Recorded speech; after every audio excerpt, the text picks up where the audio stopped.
Hi, I'm Ben Wei. I'm a system software engineer at Facebook working on OpenBMC.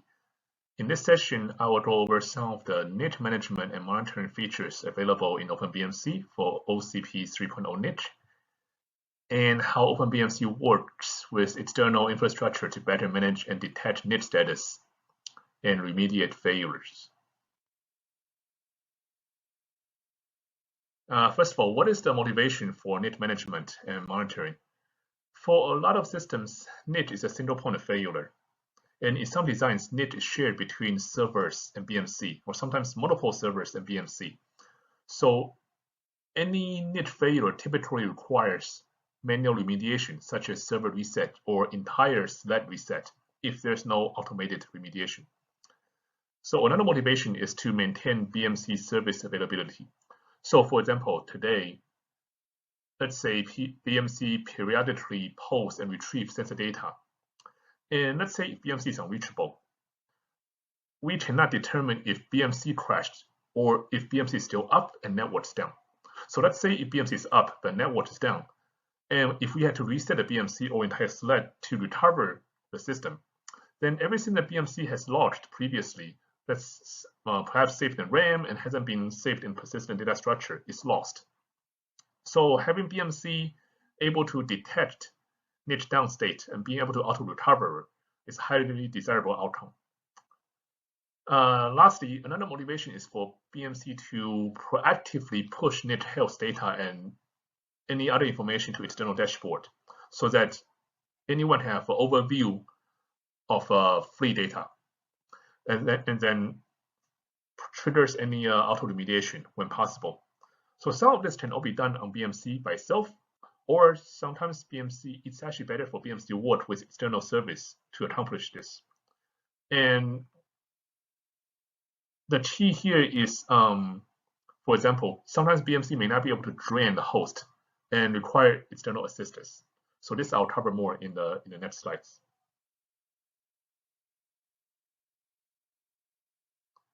Okay, so there are three main interfaces between BMC and OCP 3.0 NIC. So first being the GPIO pins, so such as the power enable, power grid, and these two together with the presence pin allows BMC to detect NIC presence and also give BMC the ability to power cycle NIC. The second is the NCSI interface. So this is covered in a DMTF DSP 2022 spec, which specifies a set of commands for BMC to configure and discover NIC capabilities, as well as receive notification from NIC for certain events. And lastly, we have a PODM for platform monitoring and control. And so this is also a DMTF spec. So the PODM can either be run on top of MCTP or NCSI. So either way, it gives BMC the ability to auto-discover NIC sensors and threshold. And the sensors include a numeric sensor and state sensor. So for state sensors such as overall NIC health, the link status, for example. So what I see is for effective NIC management requires three key components working close together. So one is the obviously NIC firmware. So this is closest to NIC and has direct control over NIC operation. And a lot of all these monitoring and management starts with NIC firmware being able to send events or advertise any events to the BMC side. Okay, so secondly, we have the BMC component. So for BMC, its role is to monitor NIC events and gather sensor value and either log the events or perform any basic remediation. And then, if available, notify external service for any critical events. And then also we have some external service which is running outside of BMC, which then can remediate any critical events that BMC may not be able to do so. So here's one question is, why not have automated remediation in BMC? So it is possible, so that's certainly one option. Okay, so the risk with this is it depends on how, so BMC being embedded or like firmware side, the key here is how quickly can we deploy BMC update. So for example, if we rely on BMC to automate key events, and if there's a bug in the BMC detection or in the automation steps, we may not be able to, and then if our deployment takes a long time, we may not be able to modify this in time. Or if we have a bug in BMC detection, for example, BMC start automatically reset the system. This can be even more expensive. So it's a balance between risk versus how quickly we can deploy BMC or how quickly we can change our outside service. So it's actually desirable to have some of the more critical events being handled by external service where we can change and deploy quickly, and for BMC to simply initiate this process rather than doing the remediation itself within the BMC.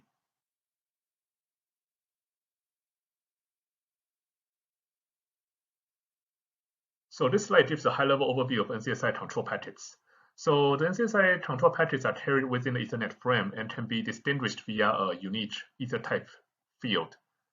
And additional NCSI payload can be used to carry other traffic. For example, NCSI spec allows PODM command and response to be encapsulated within NCSI control packets.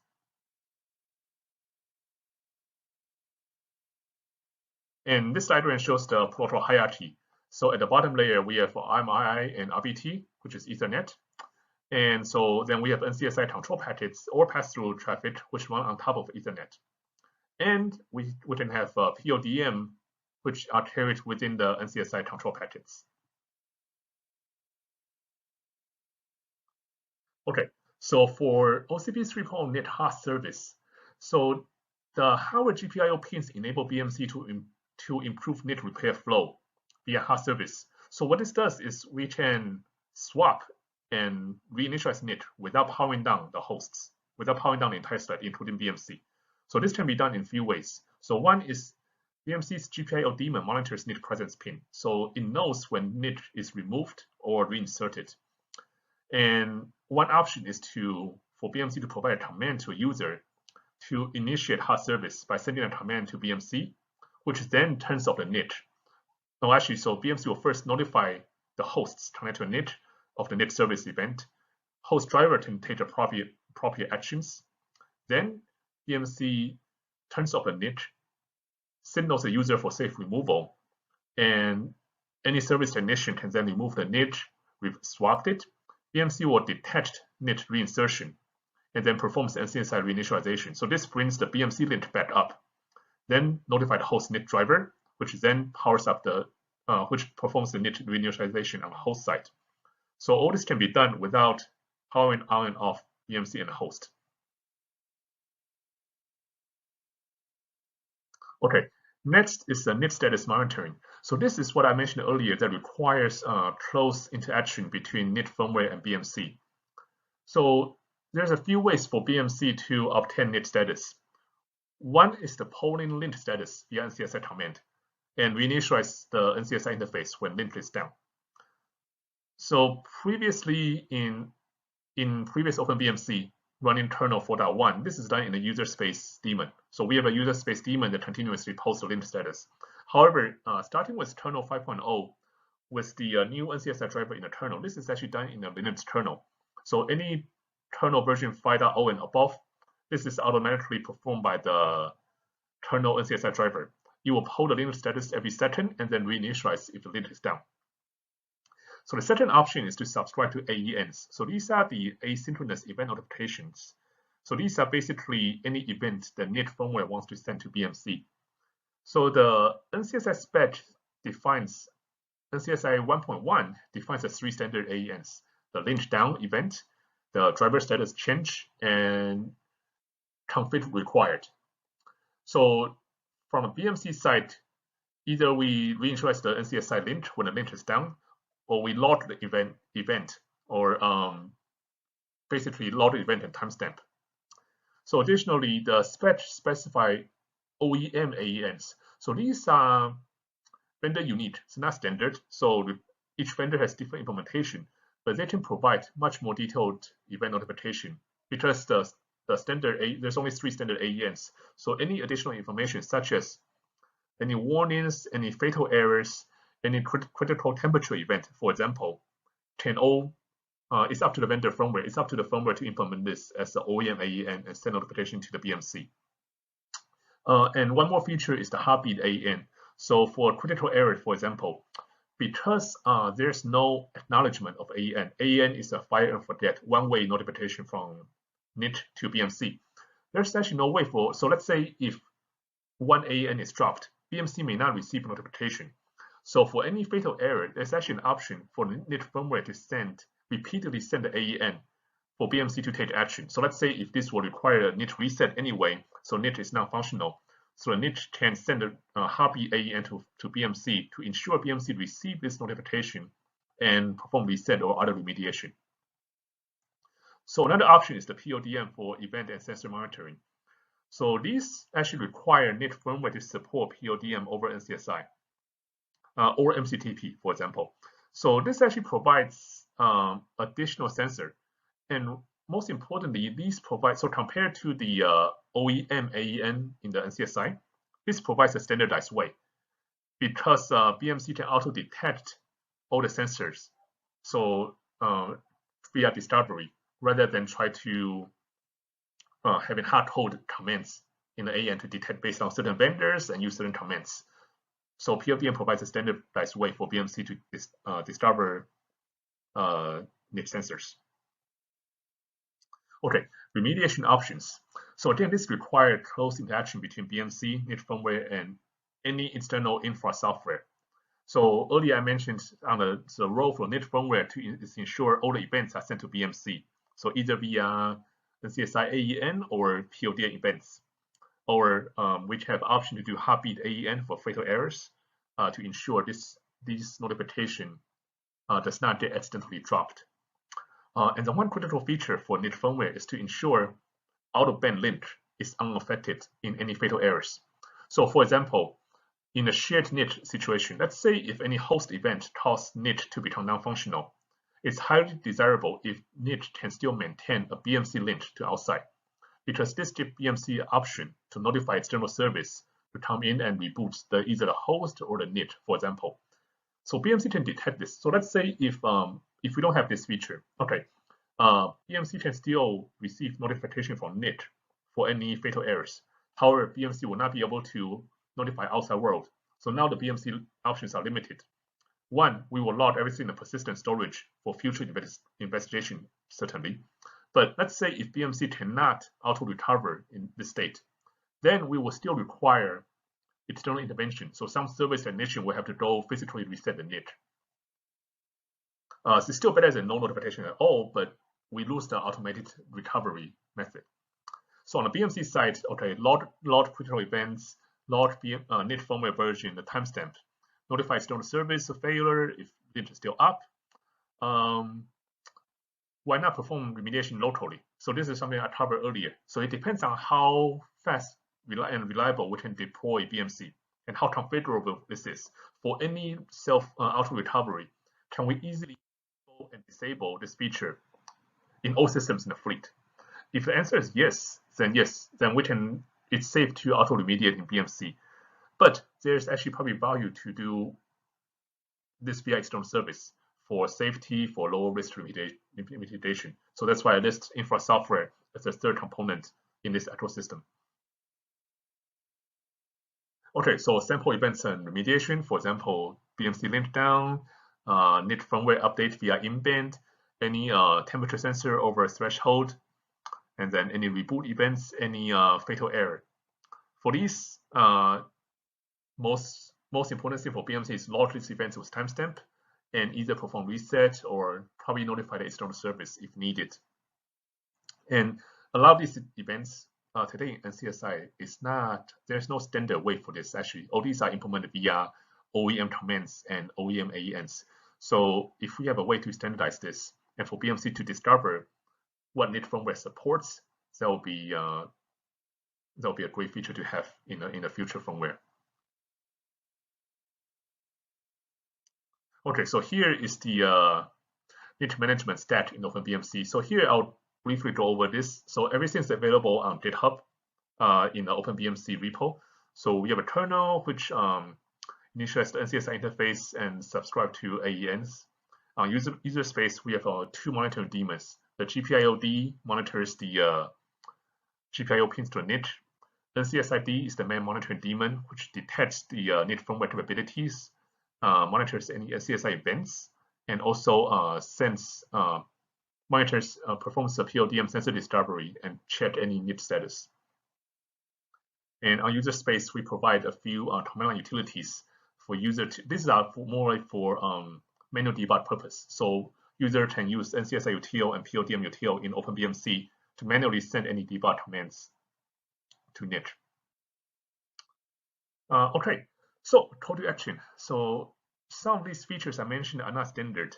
They are all vendor dependent, implemented in either OEM, AEN comments. So I would love to see this being standardized in the upcoming NCSI 2.0 spec. And also, I'd love to hear your feedback on how we can improve the detection and remediation capabilities in OpenBMC. And lastly, all the source code is available on our GitHub. So please have a look, and love to hear your feedback, and reach out to me, Ben Wei at Facebook, for any comments or feedback you have. Okay, thank you very much.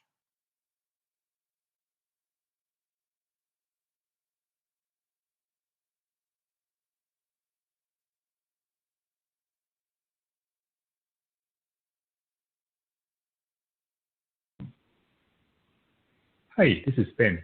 Thanks for attending. Happy to answer any questions or feedback you have.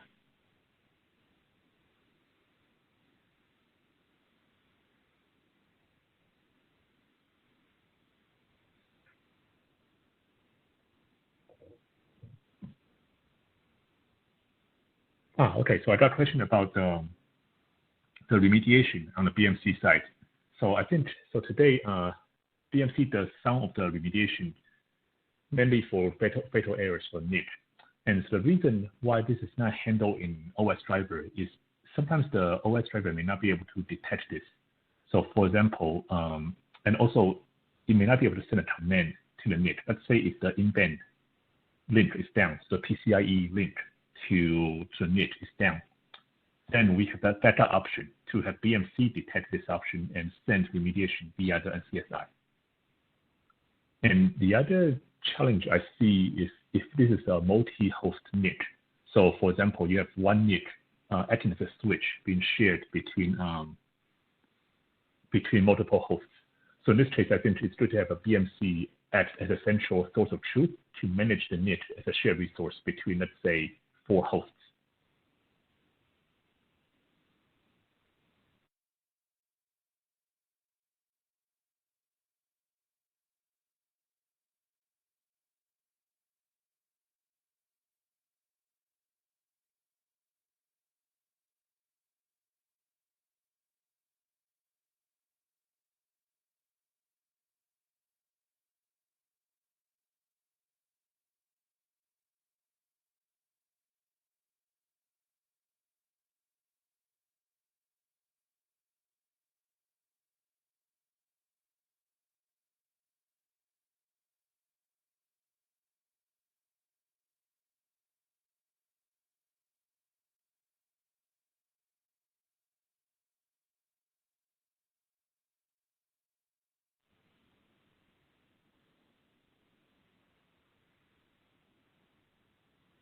Okay, if there's no more questions, please reach out to me, benwei@fd.com. I'd love to, we can discuss more. I mean, this is very early stage for NIC management within FD. So what I described in the presentation is our own internal use cases. But, and this is available in OpenBMC. So I'd love to hear what other use cases are there, what are some of the problems, and we can work with both NIC vendors and in OpenBMC to improve this error handling mechanism. Okay, thank you very much.